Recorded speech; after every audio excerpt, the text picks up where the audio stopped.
Ask anybody who grew up out here and they'll tell you the same thing. Arden Heights and Annandale are their own world. This stretch of it between Woodrow and Waring, you don't end up here by accident. You either grew up on a block like this or you spent years looking for one.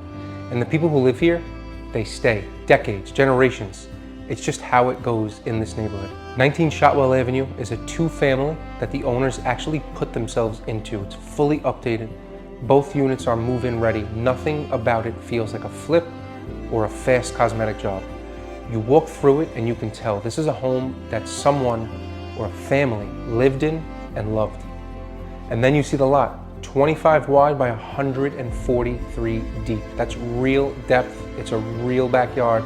On a semi-attached, on a block like this, it just doesn't come very often. Property taxes are under $6,500 a year for a two-family on the South Shore. That number does a lot of work, whether you're bringing family in or letting that rental side carry part of the mortgage.